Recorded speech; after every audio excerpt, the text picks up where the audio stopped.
യുഎഇയിൽ കുടുംബത്തിനായി പുതിയ മന്ത്രാലയം പ്രഖ്യാപിച്ചിരിക്കുകയാണ്. യുഎഇ വൈസ് പ്രസിഡന്റും പ്രധാനമന്ത്രിയും ദുബായ് ഭരണാധികാരിയുമായ Sheikh Mohammed bin Rashid Al Maktoum പുതിയ വകുപ്പിന്റെ മന്ത്രിയായി സനാ സുഹൈലിനെ തിരഞ്ഞെടുക്കുകയും ചെയ്തു. കുടുംബം ഒരു ദേശീയ മുൻഗണനയാണെന്നും കുടുംബം രാജ്യത്തിന്റെ പുരോഗതിയുടെ ആണിക്കല്ലും രാജ്യത്തിന്റെ ഭാവിയുടെ ഉറപ്പുമാണെന്നും ഷെയ്ഖ് മുഹമ്മദ് പ്രഖ്യാപന വേളയിൽ പറയുകയുണ്ടായി.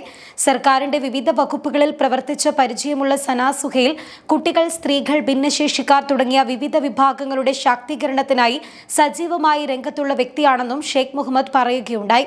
രാജ്യത്ത് കുടുംബങ്ങളെ ശാക്തീകരിക്കുന്നതിനും അവയുടെ വളർച്ച വർദ്ധിപ്പിക്കുന്നതിനും അവർക്കിടയിലെ ഐക്യവും സ്ഥിരതയും ശക്തിപ്പെടുത്തുന്നതിനുമുള്ള സമഗ്രമായ ദേശീയ പരിപാടികളുടെ ഭാഗമായാണ് പുതിയ മന്ത്രാലയത്തിന് രാജ്യം രൂപം നൽകിയിരിക്കുന്നത്.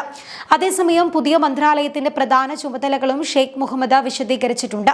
സുസ്ഥിരവും യോജിപ്പുള്ളതുമായ കുടുംബങ്ങൾ കെട്ടിപ്പടുക്കുന്നതിനും കുട്ടികളെ ശരിയായ രീതിയിൽ പരിപാലിക്കുന്നതിൽ കുടുംബത്തിന്റെ പങ്ക് വർദ്ധിപ്പിക്കുകയും ചെയ്യുക, സ്വദേശീയ കുടുംബങ്ങൾക്കിടയിൽ ഗർഭധാരണ നിരക്ക് വർദ്ധിപ്പിക്കുന്നതിനുള്ള നയങ്ങളും സംരംഭങ്ങളും നിർദ്ദേശിക്കുക, കുടുംബ തകർച്ചയുടെ അപകട സാധ്യതകളും വ്യക്തികളിലും കുടുംബങ്ങളിലും സമൂഹത്തിലും അതിന്റെ പ്രതികൂല ഫലങ്ങളും കുറയ്ക്കുന്നതിനുള്ള പരിഹാരങ്ങൾ കണ്ടെത്തുക, വിവാഹത്തിനായി ദമ്പതികളെ തയ്യാറാക്കുക, അവരെ പ്രോത്സാഹിപ്പിക്കുക, യോജിച്ച കുടുംബങ്ങൾ രൂപീകരിക്കുന്നതിന് അവരെ സജ്ജരാക്കുക, വിവാഹ പിന്തുണ പ്രോഗ്രാമുകളും ഗ്രാന്റുകളും സംഘടിപ്പിക്കുകയും കൈകാര്യം ചെയ്യുകയും ചെയ്യുക, മാതാപിതാക്കളുടെ കഴിവുകൾ വികസിപ്പിക്കുകയും കുടുംബങ്ങൾക്കിടയിൽ തൊഴിൽ ജീവിത ബാലൻസ് കൈവരിക്കുന്നതിന് പ്രോത്സാഹിപ്പിക്കുകയും ചെയ്യുക, കുട്ടികളുടെ സാമൂഹികവും മാനസികവും വിദ്യാഭ്യാസപരവും ആരോഗ്യവും വികസനപരവുമായ അവകാശങ്ങൾ ഉറപ്പാക്കിക്കൊണ്ട് അവരുടെ സുരക്ഷയും സംരക്ഷണവും ക്ഷേമവും ഉറപ്പാക്കുക, സമൂഹത്തിലെ ദുർബലരും അപകട സാധ്യതയുള്ളവരുമായ വിഭാഗങ്ങളെ സംരക്ഷിക്കുക, പരിപാലിക്കുക, ശാക്തീകരിക്കുക,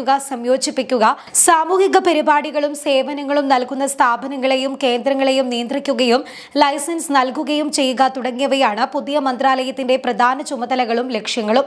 ഇതിനൊപ്പം മന്ത്രാലയത്തിന്റെ പേര് ഷമ്മ അൽ മസ്റൂയിയുടെ നേതൃത്വത്തിലുള്ള കമ്മ്യൂണിറ്റി എംപവർമെന്റ് മന്ത്രാലയം എന്നാക്കി മാറ്റിയതായും ഷെയ്ഖ് മുഹമ്മദ് അറിയിച്ചിട്ടുണ്ട്. പരിമിതമായ വരുമാനമുള്ള എമിറാത്തി കുടുംബങ്ങൾക്ക് മാന്യമായ ജീവിതം ഉറപ്പാക്കുന്നതിന് സാമൂഹിക പിന്തുണയും ശാക്തീകരണ സംവിധാനവും ഉറപ്പുവരുത്തൽ, സാമൂഹിക പിന്തുണ അഭ്യർത്ഥനകൾ കൈകാര്യം ചെയ്യൽ, ഗുണഭോക്താക്കൾക്കുള്ള പിന്തുണ വിതരണം ചെയ്യുന്നതിനുള്ള മേൽനോട്ടം എന്നിവ പുതിയ മന്ത്രാലയ ചുമതലയിൽ ഉൾപ്പെടുന്നവയാണ്. പബ്ലിക് ബെനിഫിറ്റ് ഓർഗനൈസേഷനുകൾ രാജ്യത്തിനകത്തു നിന്നോ പുറത്തുനിന്നോ സംഭാവനകൾ ശേഖരിക്കാനും സ്വീകരിക്കാനും നൽകാനും അധികാരമുള്ള സ്ഥാപനങ്ങൾ, അവരുടെ പ്രവർത്തനങ്ങൾ എന്നിവ നിരീക്ഷിക്കുകയും മേൽനോട്ടം വഹിക്കുകയും ചെയ്യുക. വ്യക്തികൾ, സർക്കാർ സ്ഥാപനങ്ങൾ, സ്വകാര്യ സ്ഥാപനങ്ങൾ എന്നിവയുടെ സന്നദ്ധ പ്രവർത്തനങ്ങൾ പ്രോത്സാഹിപ്പിക്കുന്നതും സംഘടിപ്പിക്കുന്നതും മന്ത്രാലയത്തിന്റെ ഉത്തരവാദിത്തങ്ങളിൽ ഉൾപ്പെടുന്നവയാണ്. മുസ്ലിങ്ങൾ അല്ലാത്തവർക്കുള്ള ആരാധനാലയങ്ങൾ നിയന്ത്രിക്കുന്നതിനും ലൈസൻസ് നൽകുന്നതിനും അവരുടെ പ്രവർത്തനങ്ങൾ നിരീക്ഷിക്കുന്നതിനും മേൽനോട്ടം വഹിക്കുന്നതിനും പുറമെയാണ് ഈ ജോലികൾ കൂടി ചെയ്യേണ്ടി വരിക.